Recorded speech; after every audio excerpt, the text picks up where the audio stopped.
The sharp crack of skin against skin silenced the great hall. Lisa stumbled back, her hand flying to her stinging cheek, the metallic taste of blood pooling on her tongue.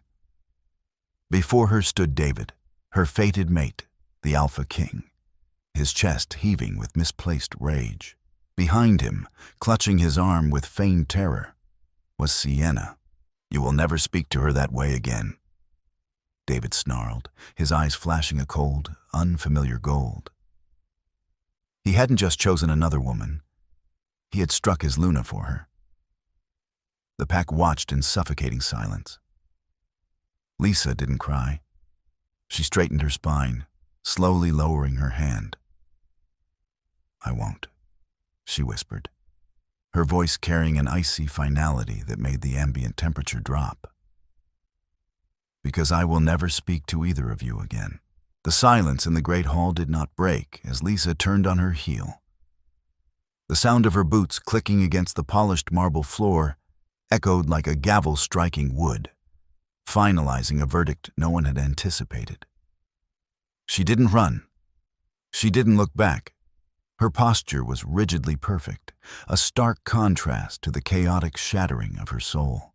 The mate bond, an ethereal thread that had anchored her to David for 5 years, violently twisted in her chest. It felt as though a rusted hook had caught behind her ribs and was being slowly, agonizingly pulled.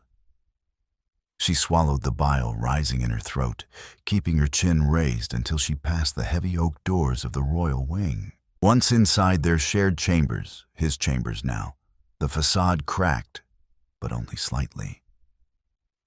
Lisa moved with a terrifying, mechanical efficiency. She bypassed the sprawling walk-in closet filled with silks and jewels bought with the kingdom's wealth.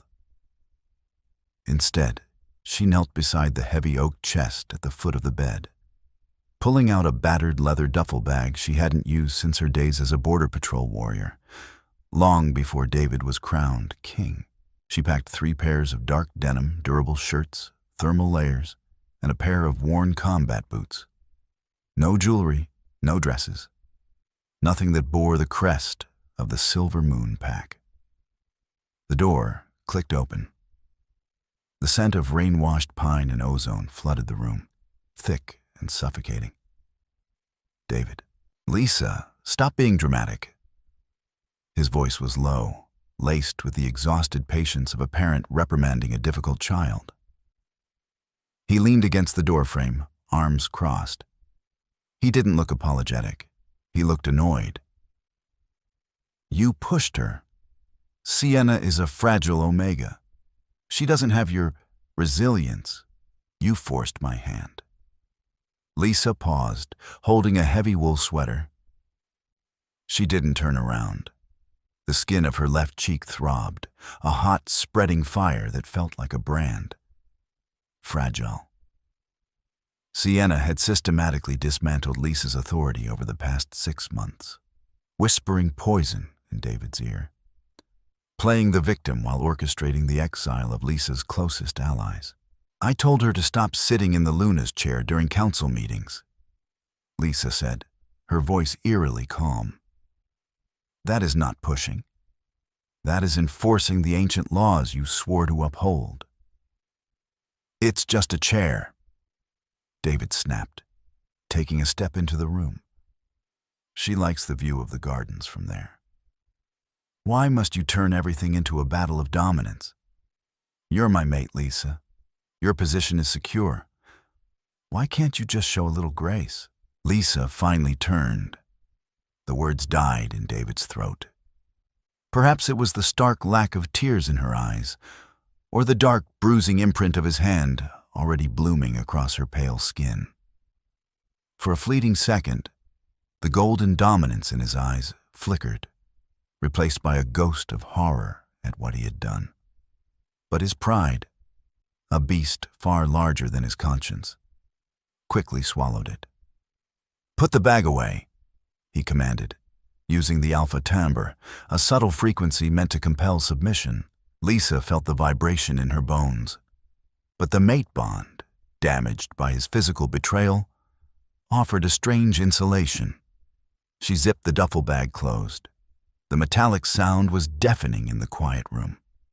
"My position was never secure," Lisa said quietly, slinging the strap over her shoulder. "A Luna is the heart of the pack.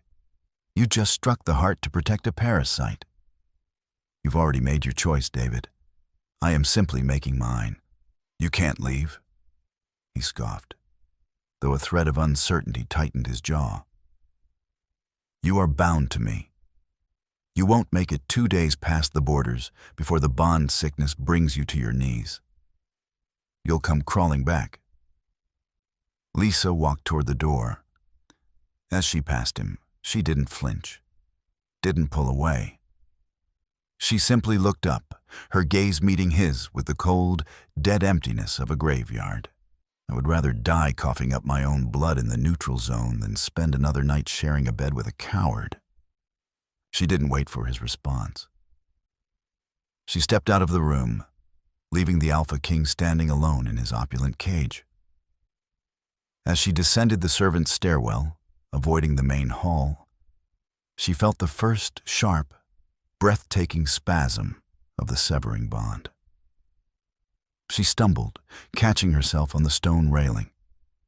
She gripped the cold stone until her knuckles turned white, breathed through the agonizing pain, and kept walking.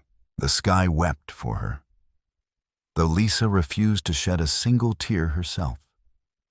The rain began as a misty drizzle when she cleared the southern gates, transforming into a torrential downpour by the time she reached the dense, ancient pines of the borderlands. 3 hours had passed. The physical toll of walking away from a fated mate was a well-documented agony in werewolf lore, but reading about it in the archives was vastly different from enduring it. It felt like walking through invisible, knee-deep mud while breathing in shattered glass. Every mile she put between herself and David caused the ethereal tether connecting their souls to stretch, fray, and snap at the microscopic level. Her vision blurred, the edges of the forest swimming in the torrential rain. The mud sucked at her boots, threatening to drag her down into the earth. She was operating purely on adrenaline and a cold, crystallized fury. She needed to cross the river. The Roaring Fork was the natural boundary separating the Silver Moon Pack from the Obsidian Ridge, the territory of Alpha Kale. Kyle was a legend told to pups to keep them from wandering into the woods. They called him the Shadow Wolf, a brutal, uncompromising warlord who had slaughtered his own uncle to take the throne. The Silver Moon and Obsidian Ridge had been locked in a cold war for a decade. If David's patrols found her here, they would drag her back. If Kale's patrols found her, she didn't know. But at this moment, the unknown monster in the dark was preferable to the monster she knew in the light. Lisa reached the riverbank. The water was swollen and violent, churning with white froth and broken branches. There was no bridge here, only a series of slick, jagged stepping stones that required absolute precision. Another spasm hit her, a vicious tearing sensation right behind her sternum. Lisa dropped to one knee in the mud, gasping as a choked, raw sound finally tore from her throat. Her inner wolf whimpered, confused and terrified by the sudden rejection of their mate. "Get up," Lisa hissed to herself, her voice lost in the roar of the rain and river. "Get up." She forced herself upright, her legs shaking violently. She stepped onto the first wet stone. Her boots slipped, but she caught her balance, her arms windmilling. She jumped to the second, the third. On the fourth, a profound wave of dizziness washed over her. The bond snapped a little further. Black spots danced across her vision. She missed the fifth stone. Lisa plunged into the freezing, turbulent water. The current immediately dragged her under, the cold shocking the air from her lungs. She thrashed, her heavy duffel bag acting as an anchor. She managed to slip the strap off her shoulder, abandoning her few worldly possessions to the river, and kicked frantically toward the opposite shore. Her hands scraped against the sharp rocks. She pulled herself up, dragging her heavy, soaked body onto the muddy embankment of Obsidian Ridge territory. She collapsed onto her back, staring up at the canopy of black pines, her chest heaving as the rain battered her face. She was alive. She had crossed the bloodline. Before she could catch her breath, a low, guttural growl reverberated through the earth beneath her. Lisa froze. Slowly, she turned her head. Emerging from the shadows of the tree line were 4 massive wolves. They didn't bark. They didn't posture. They moved with military precision, fanning out to encircle her. They were terrifyingly large, their coats slick with rain, eyes glowing with lethal intent. The largest of them, a wolf the color of midnight smoke, stepped forward. As it moved, the bones cracked and shifted in a fluid, sickeningly fast transition. Within seconds, a man stood where the beast had been. He was dressed in dark tactical pants and a heavy waterproof jacket. He was taller than David, broader, radiating a quiet, crushing power that made the air heavy. His hair was dark and wet, plastered against a face that was sharp, scarred, and devastatingly harsh. Alpha Kyle. He didn't yell. He didn't demand to know her business. He stepped closer, his dark eyes sweeping over her soaked, shivering form, stopping abruptly on the dark, hand-shaped bruise staining her left cheek. The silence stretched, thick with the sound of the pouring rain. Kyle crouched down in the mud beside her, his expression unreadable. "You're a long way from the ivory tower, little queen." Kale's voice was a low, rough rasp, like stone grinding against stone. "And you look like you're dying." Lisa met his eyes, refusing to look away, refusing to bare her neck. "I'm not dying," she rasped, her teeth chattering. "I'm surviving." A muscle feathered in Kyle's jaw. He stared at the bruise on her face for a second longer, a dark, dangerous storm brewing in his eyes. Then he stood, shrugging off his heavy, dry outer jacket. He dropped it over her shivering shoulders. "Bring her," Kyle ordered his men without looking back, turning toward the deep woods. As a guest, not a prisoner, the world returned in fragments. The smell of burning cedar, the muted, rhythmic drumming of rain against heavy glass, the subtle, earthy scent of yarrow, comfrey, and old paper. It was a stark contrast to the sterile, perfumed air of David's palace. Lisa opened her eyes slowly. The ceiling above her was constructed of massive, dark wood beams. She was lying in a large bed draped in heavy furs and thick woolen blankets. Her wet clothes were gone, replaced by an oversized, incredibly soft cotton shirt. She tried to sit up, but a sharp, phantom pain radiated from her chest, the lingering ache of the stretched mate bond. She winced, pressing a hand to her sternum. "Don't push it. Your core temperature dropped dangerously low, and your spirit is fractured." Lisa's head snapped toward the voice. Sitting in a leather armchair near a massive stone fireplace was an older woman with iron-gray hair braided down her back. She was grinding dried herbs in a mortar. "Where am I?" Lisa's voice was hoarse, her throat raw from the river water. "You are in the Obsidian stronghold," the woman said calmly, not looking up from her task. "My name is Ilara. I am the pack healer. Alpha Kale brought you in last night. You've been unconscious for 14 hours. 14 hours. Panic flared briefly in Lisa's chest. Had David realized she was truly gone? Had he sent trackers? As if summoned by her rising anxiety, the heavy wooden door to the room opened with a soft click. Alpha Kale stepped inside. In the dim light of the fireplace, he looked less like a wild beast and more like a weary soldier. He wore simple dark clothes, moving with a silent grace that belied his massive frame. He carried a ceramic mug, the steam rising in lazy curls. He nodded to Alara, who silently gathered her mortar and pestle and slipped out of the room, closing the door softly behind her. Kale approached the bed, pulling up a heavy wooden stool and sitting down. He held out the mug. "Drink. It's willow bark and honey. It will help with the inflammation." Lisa hesitated, her eyes darting from the mug to his face. She was the Luna of his sworn enemy. He had every reason to drug her, ransom her, or kill her. Yet, his gaze held no malice. It was intensely observant, analytical, but strangely devoid of the predatory arrogance David always projected. She reached out with a trembling hand and took the mug. Their fingers brushed briefly. A sudden, shocking spark of static warmth zipped up her arm, settling deep in her chest.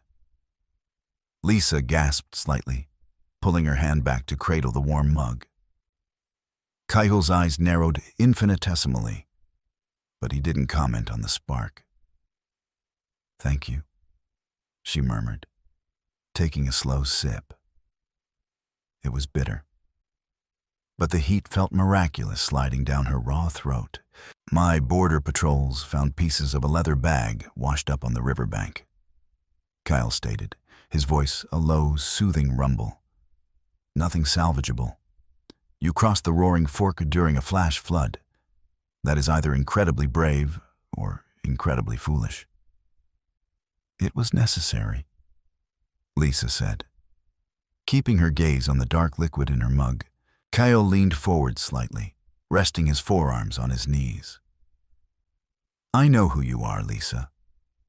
The whole continent knows the Luna of the Silver Moon. What I don't know is why the Alpha King's fated mate nearly drowned herself trying to sneak into my territory in the dead of night, bearing the mark of a man's hand on her face."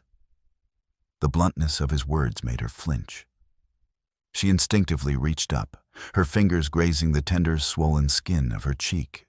Did he do this? Kyle's voice dropped an octave, the temperature in the room seeming to chill as his protective instincts, innate to any true alpha, bristled. Lisa could have lied. She could have claimed a training accident, a fall in the woods. But the exhaustion in her bones demanded truth. "Yes," she said, her voice barely a whisper. Yet it rang loud in the quiet room. "He chose an Omega over me, and when I demanded he respect the pack laws, he struck me to silence me." Silence descended upon the room.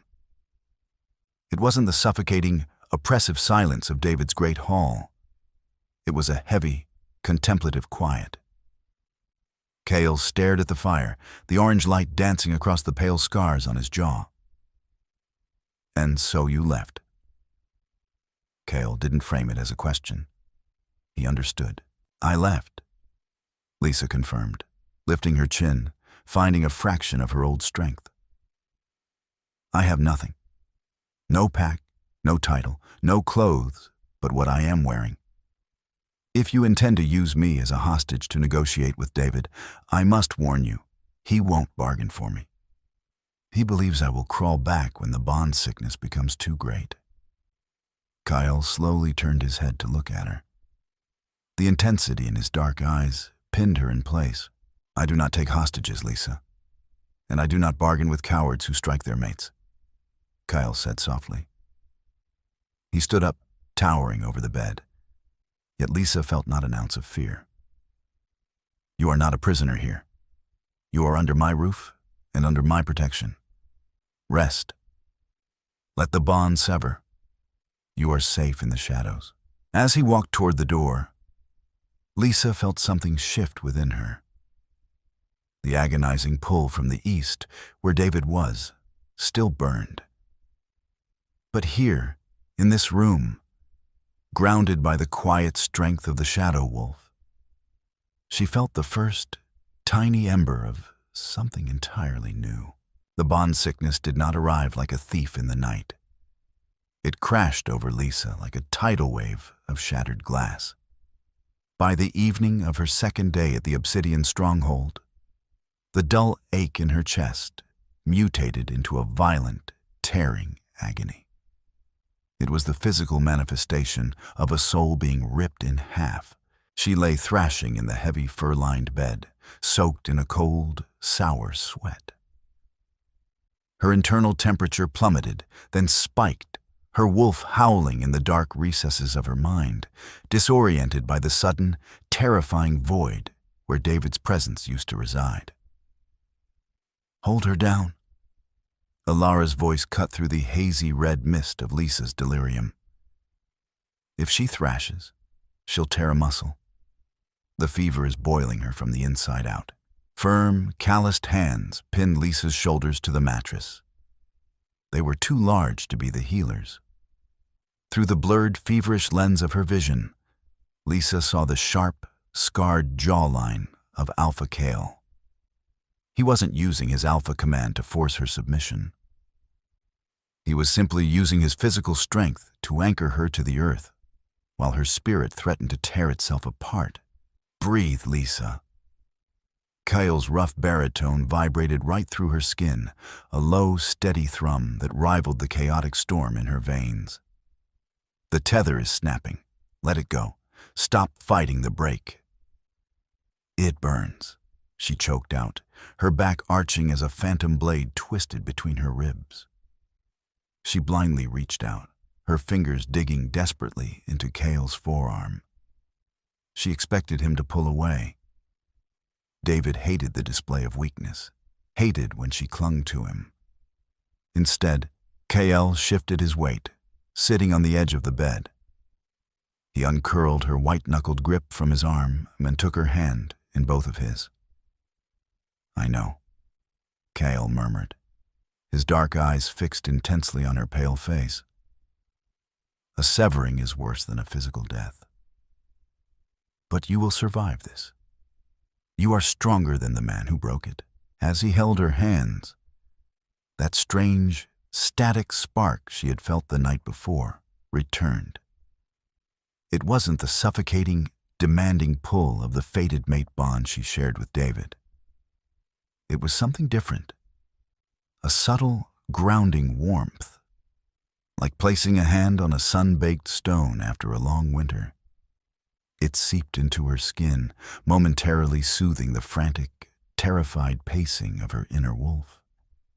Lisa gasped, her eyes fluttering shut as the pain receded just a fraction, enough for exhaustion to pull her under into a deep, dreamless sleep. Kyle did not let go of her hand until her breathing leveled out. Hours later, 50 miles to the east, in the opulent royal wing of the Silver Moon Pack, Alpha King David was pacing.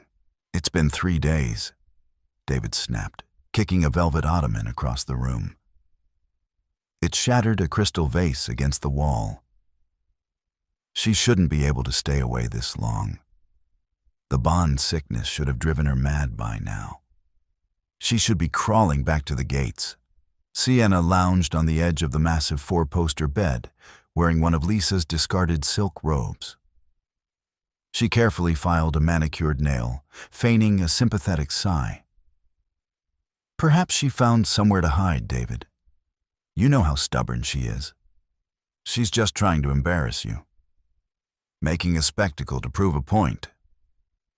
David stopped pacing, his jaw clenched so tight his teeth ground together. He stalked over to the window, staring out at the torrential rain that had yet to cease. "She has no money. No allies I haven't already banished to the outer territories," David muttered, running a hand through his perfectly styled hair. He touched his own chest, right over his heart. A dull, annoying ache pulsed there, but nothing debilitating. He was the Alpha King. His ego and power shielded him from the worst of the severing. while the Luna bore the brunt of the emotional trauma. "Send Thorn to the border," David commanded, his eyes narrowing as he stared toward the western tree line. If she crossed the roaring fork, the shadow dwellers might have found her body. Or worse, Kale might have her. I will not have that feral bastard holding my property as a bargaining chip. Sienna paused her filing, a flicker of genuine irritation crossing her delicate features. "Property? David, let her go. You don't need her. You have me." David turned to look at the beautiful, fragile Omega on the bed. She was everything a traditional king was told to want.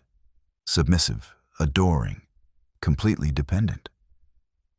But as he looked at her, a strange, hollow feeling echoed in the room. "She is the Luna," David said coldly, the gold flashing dangerously in his eyes, silencing Sienna instantly. "And no one walks away from the king." By the 5th day, the fever broke. Lisa awoke to a quiet, empty room, the oppressive weight in her chest replaced by a vast, hollow numbness. The bond was gone. The tether to David had finally snapped. For 5 years she had felt his ambient emotions, his pride, his irritation, his fleeting moments of satisfaction. Now there was only a profound, echoing silence. She sat up slowly. Her muscles trembled with severe atrophy, but her mind was startlingly clear. For the first time in months, she wasn't constantly analyzing David's moods or running interference for Sienna's subtle manipulations. She found fresh clothes folded at the foot of her bed. Dark, tactical canvas pants, a heavy slate gray Henley, and sturdy boots. Practical, protective. It was a stark departure from the suffocating pastel dresses David preferred her to wear for public appearances. Lisa dressed herself, relying on the walls for support as she navigated out of the healer's wing. The obsidian stronghold was a massive fortress, carved directly into the side of a granite mountain.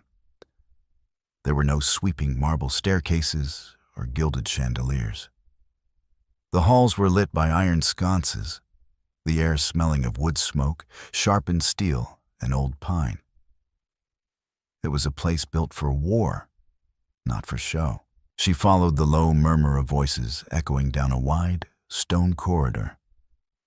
It led to a heavy oak door left slightly ajar. Inside, a massive topographical map was spread across a brutalist slate table. Kyle stood at the head, surrounded by 6 large, heavily scarred warriors. The atmosphere was tense, thick with the scent of impending violence. David has moved 2 battalions to the eastern banks of the roaring fork, a broad-shouldered man with a jagged scar across his nose was saying. He pointed a combat knife at the map. "He's claiming we kidnapped his Luna. He's demanding her immediate return, or he considers it an act of war." Kyle leaned over the table, resting his knuckles on the slate. "Let him consider it what he wants. We do not yield refugees, Marcus, let alone women fleeing abuse." "With respect, Alpha," Marcus countered, his tone deferential but firm. "It's the Silver Moon's elite guard. If they push across the shallows at the Weeping Willow Bend, they'll flank our southern outpost before we can reinforce it. They won't cross at the Weeping Willow Bend." The room went dead silent. 7 pairs of highly lethal, predatory eyes snapped toward the doorway. Lisa stood there, her hand resting on the stone doorframe. She was pale, hollow-cheeked, and looked as though a strong gust of wind could knock her over. Yet, as she stepped fully into the room, she carried the unmistakable, unyielding aura of a seasoned commander.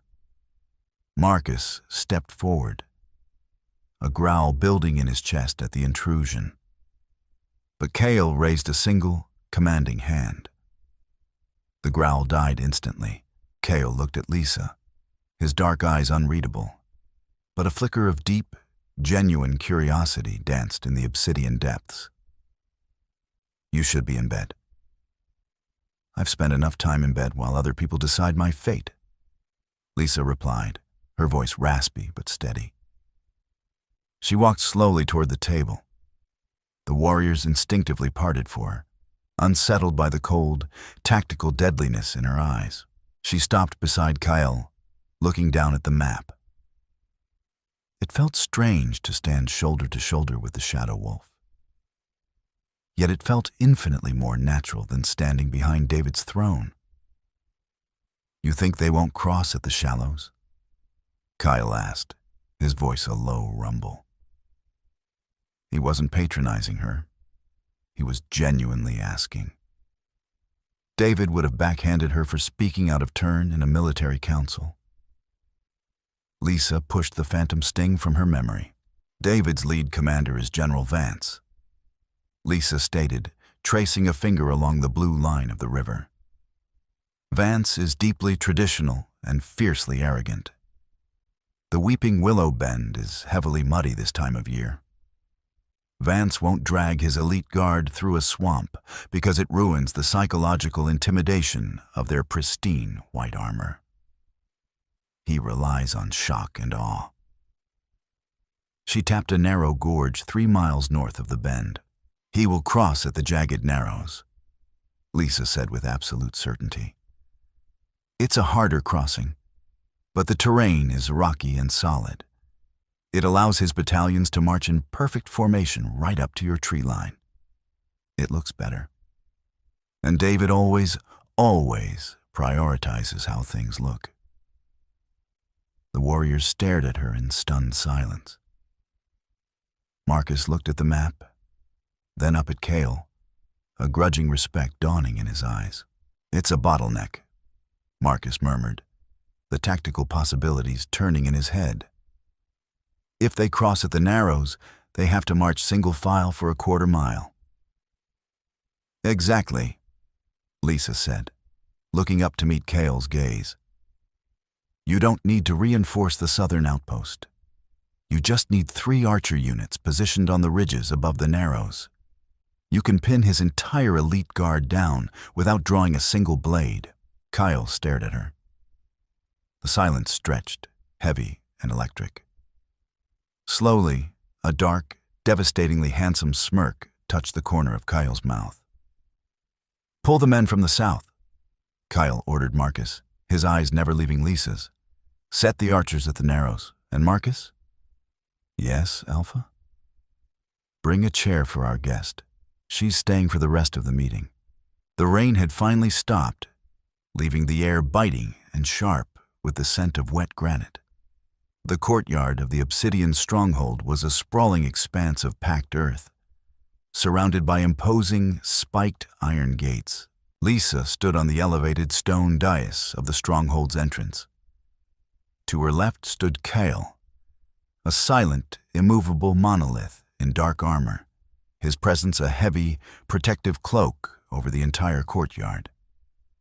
Flanking them were 50 of Obsidian Ridge's finest warriors, standing in terrifying, absolute silence. The heavy iron gates groaned open. 3 riders entered on horseback. At the center was Thorn, the beta of the Silver Moon Pack. Once, Thorn had been a friend. He had trained alongside Lisa when they were young warriors. Now, he wore the polished, ridiculous silver and white armor David had commissioned, looking incredibly out of place against the brutal, dark backdrop of Obsidian Ridge. Thorn dismounted, his boots splashing in the mud. He looked nervous. He had expected to meet Cale in a dark, bloody dungeon. He hadn't expected the imposing military formation, and he certainly hadn't expected to see Lisa. When his eyes landed on her, Thorn stopped dead in his tracks. Lisa did not look broken. The pallor of the bond's sickness was fading. She stood tall, her spine straight, dressed in the dark, pragmatic colors of the enemy. She looked healthy. She looked lethal. And, most shockingly to Thorn, she stood freely beside the Shadow Wolf, not behind him. "Alpha Cale," Thorn began, his voice lacking its usual booming confidence as he cleared his throat. He completely ignored Lisa, addressing Kale directly as per the archaic laws of parley. I speak as the voice of Alpha King David. We demand the immediate return of the Queen of Silver Moon. You are harboring stolen property. Kyle didn't move a muscle. He didn't even blink.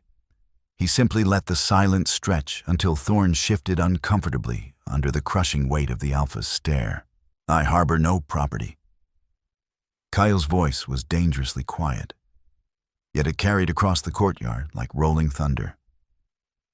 I offer sanctuary to a refugee. If the king has lost his wife, perhaps he should have kept his hands to himself. Thorn flinched at the blunt insult to his king.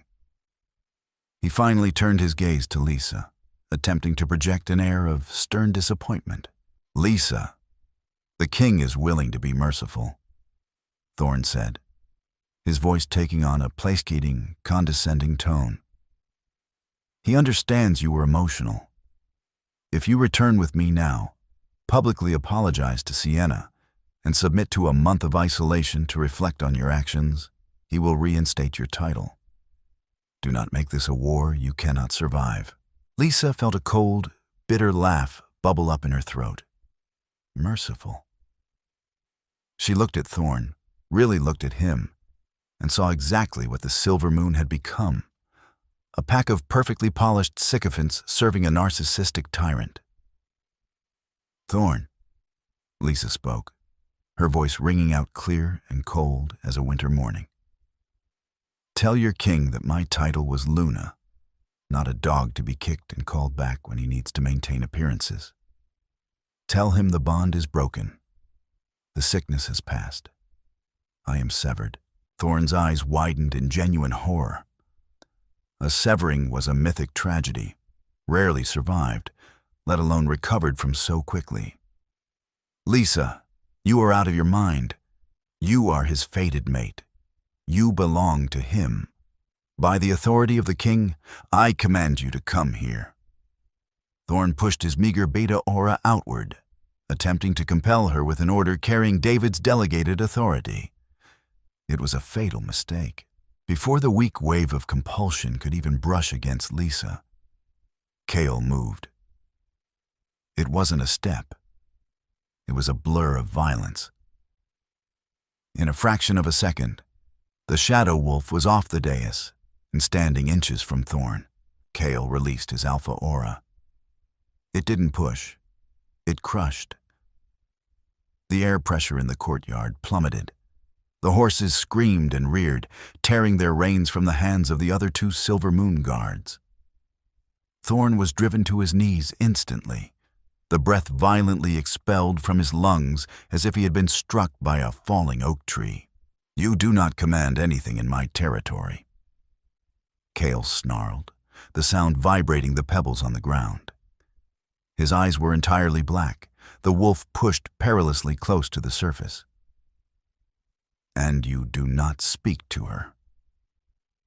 Thorn gasped for air, his hands clutching the mud, unable to lift his head under the sheer, agonizing weight of Kale's dominance.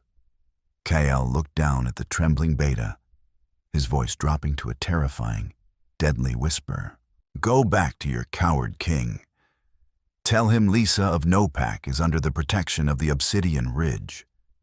Tell him she is an honored guest. And tell him... Kyle leaned in, his lips curling over his teeth. If he or his men take one step across the roaring fork to reclaim her, I will personally mount his head on a spike at the jagged narrows. Kale stepped back, reeling his aura in with terrifying precision.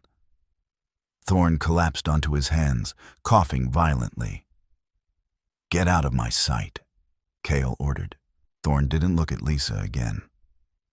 He scrambled to his feet, wide-eyed with terror, mounted his spooked horse, and spurred it toward the gates, his guards trailing in chaotic retreat. Lisa watched them go, her heart pounding a frantic rhythm against her ribs. She had drawn a line in the sand. and Kale had just built a fortress over it. She looked at the Alpha as he walked slowly back up the steps of the dais. He didn't look angry anymore. He looked entirely calm. "Thank you," she whispered as he stopped beside her. Kyle looked down at her, the dark intensity returning to his eyes, softening the harsh lines of his face. "You don't belong to anyone, Lisa," Kyle said softly, for her ears only. "But as long as you are here, you will never be disrespected again." The dawn air was bone-chillingly crisp, the heavy fog clinging to the jagged granite peaks of the Narrows like a tattered gray shroud. Lisa lay flat on her stomach against the freezing damp earth of the northern ridge, peering over the sheer drop into the gorge below. To her immediate right lay Alpha Kale, his massive frame perfectly still, a heavy hunting bow resting easily in his grip. Lining the ridges on either side of the pass were 50 of Obsidian Ridge's most lethal archers, completely camouflaged against the dark stone. Down in the gorge, the path narrowed to a mere 10 feet wide, flanked by vertical cliffs of impassable rock.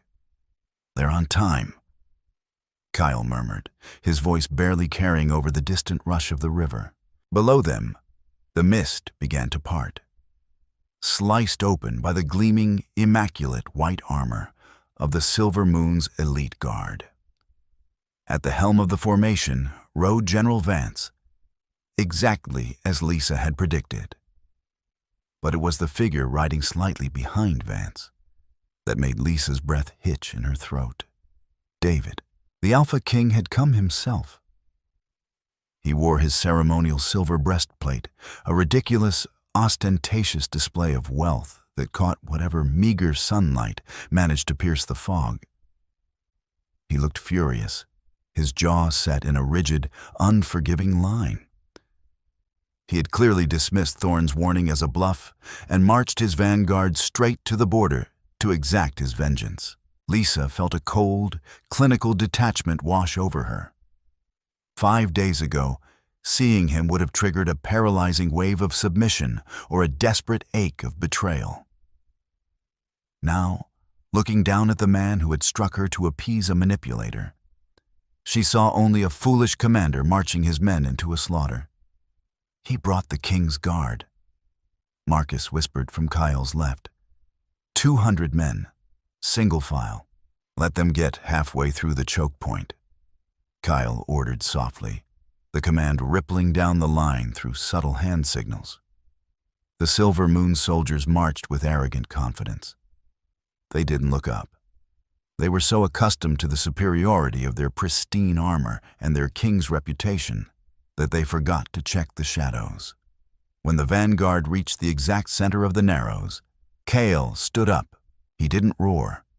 He simply drew back his bowstring with terrifying power and let an arrow fly. It struck the earth a fraction of an inch in front of General Vance's warhorse. The beast shrieked, rearing back violently. Vance shouted, fighting for control, as the perfect, orderly line of soldiers suddenly crumpled into a chaotic bottleneck. "Archers, draw!" Marcus bellowed. 50 obsidian-tipped arrows were knocked and drawn back, the sound of stretching bowstrings echoing through the gorge like a swarm of angry hornets. Down below, utter panic erupted. The Silver Moon elite looked up, realizing with sudden, horrifying clarity that they were entirely surrounded, trapped in a stone corridor with death aiming down at them from both sides. They drew their swords, a useless gesture against an elevated enemy. "Hold your fire!" Kyle's voice boomed down the canyon walls, infused with just enough alpha resonance to rattle the armor of the men below. David spurred his horse forward, pushing past a struggling General Vance. The Alpha King looked up at the ridge, his eyes burning with golden fury. He opened his mouth to shout a command, a threat, a demand. But the words died in his throat. Lisa stepped up to the edge of the cliff, standing entirely exposed beside Kale. She wore the dark canvas and gray wool of the Obsidian pack. Her hair was pulled back tightly, her face pale but resolute. She looked down at David not as a scorned mate, but as a superior tactician looking at a defeated enemy. "Lisa!" David roared, his voice cracking with a mixture of rage and disbelief. "Get down here, now! You are outmaneuvered, David." Lisa called back, her voice projecting clearly in the sheer acoustics of the gorge. "Your men are pinned. If Kale gives the order, your entire elite guard will be wiped out before they can even draw their bows." David stared at her, the reality of the situation slowly bleeding through his immense pride. He looked at the steep walls, the trapped men, the archers above.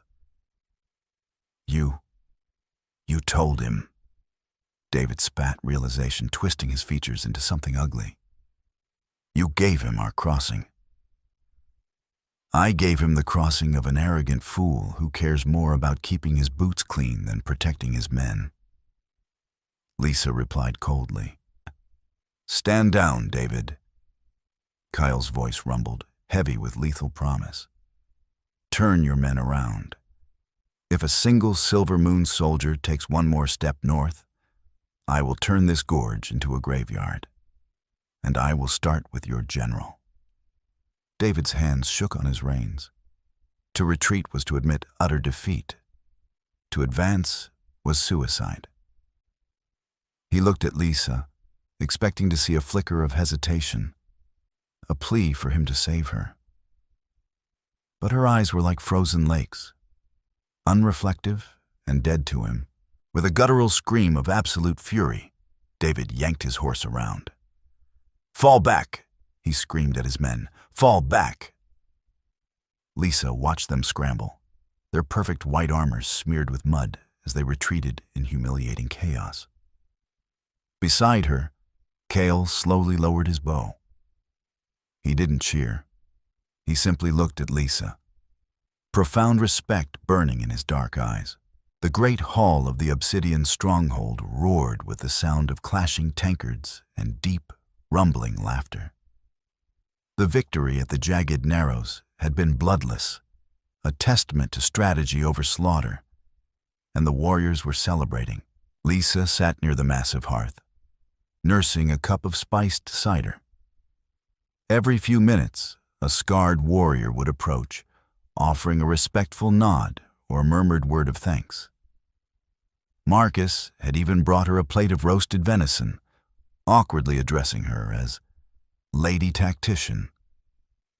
It was overwhelming. For 5 years, David's pack had merely tolerated her, viewing her as an accessory to the king. Here, in the heart of enemy territory, she was being revered for her mind and her courage. She slipped away from the noise, stepping out onto a high stone balcony that overlooked the sprawling, pine-covered valley. The night air was biting, the sky dusted with 1,000,000 brilliant stars. "They like you." Lisa didn't startle at the low voice. She had quickly learned to recognize the subtle shift in the air that signaled Kyle's approach. He stepped onto the balcony, handing her a thick, woven blanket before leaning his forearms against the stone parapet beside her. "They like that they didn't have to bleed today," Lisa corrected gently, wrapping the blanket around her shoulders. "No," Kyle said, turning his head to look at her. "They respect a leader who values their lives over their egos. They haven't had a Luna's presence in a decade. They recognize the real thing when they see it." Lisa looked down at her hands. "I'm not a Luna anymore, Kale. The bond is gone. A title is given. A nature is born."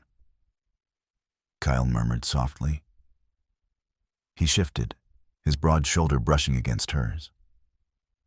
"My uncle had the title of Alpha. He also had a penchant for executing pups who shifted too late, believing them to be weak. I challenged him. I tore his throat out to stop a massacre. The continent calls me the Shadow Wolf, a monster who murdered his own blood. Lisa looked up at him, her heart aching at the quiet sorrow in his dark eyes. The rumors were just that. Rumors built by cowards to explain a bravery they didn't possess. A beast is born of necessity, Lisa whispered, echoing a phrase her mother had taught her long ago. But a monster is born of pride. You are no monster, Kale. Kyle's gaze dropped to her mouth, then back up to her eyes. Slowly, deliberately, he reached out. His large, rough fingers gently grazed the left side of her face. The bruise from David's hand had faded to a pale yellow, but Kyle touched the skin as if it were spun glass. The spark she had felt days ago ignited into a roaring, golden warmth. It didn't burn like the faded bond had. It illuminated. It was a secondary bond, a choice, a true mate bond built not on destiny's cruel decree, but on mutual respect, shared fire, and absolute equality. Lisa leaned into his touch, her eyes fluttering shut. "Stay," Kyle whispered, his voice thick with an emotion he rarely allowed himself to show. "Not as a refugee, not as a guest. Stay as my equal. Rule this ridge with me." Lisa opened her eyes. She saw no demands in Kyle's face, only an open door. She thought of the cold, gilded cage of the silver moon, and the warm, brutal honesty of the obsidian stronghold. She didn't just want to survive anymore. She wanted to live. "I will," Lisa breathed, reaching up to cover his hand with hers. "I'll stay." Kyle exhaled a shaky breath, leaning down to press his forehead against hers. In the quiet darkness of the balcony, beneath the vast expanse of the stars, two fractured souls began to seamlessly forge themselves into a single, unbreakable weapon. 6 months later, the Silver Moon Pack was dying a slow, agonizing death. Without Lisa's meticulous management, the pack's resources dwindled. David, increasingly paranoid and volatile, had isolated himself. Sienna, terrified of the very monster she had helped create, spent her days hiding in the royal wing. Word had spread across the continent like wildfire. Warriors, Omegas, and entire families began abandoning the Silver Moon territories in the dead of night. They crossed the Roaring Fork, not as an invading army, but as refugees seeking the legendary sanctuary of the Lady Tactician and the Shadow Wolf. On the summit of the Obsidian Ridge, beneath the light of a swollen, silver full moon, the entire pack had gathered. Lisa stood before them, wearing a breathtaking gown of midnight blue, intricate obsidian beads woven into her dark hair. She looked radiant, powerful, and entirely whole. Beside her stood Alpha Kale, radiating a fierce, protective pride that warmed the very air around them.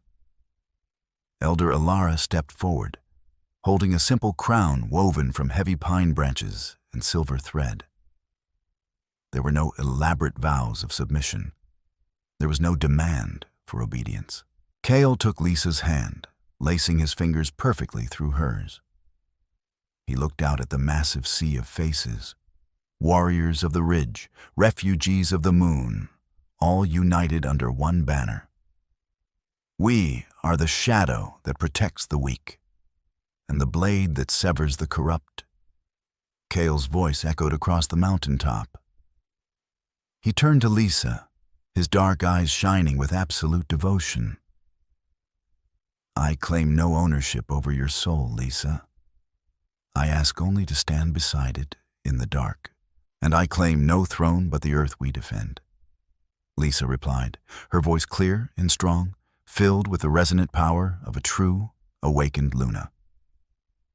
"I stand beside you, Alpha Kale, equal in blood, equal in burden." Alara gently placed the crown of pine upon Lisa's head. "I present your Luna!" Alara cried out to the night. A deafening roar erupted from the crowd. Kyle tilted his head back, unleashing a deep, earth-shattering howl that vibrated through the granite of the mountain. Lisa threw her head back and joined him, her voice a beautiful, terrifying harmony to his.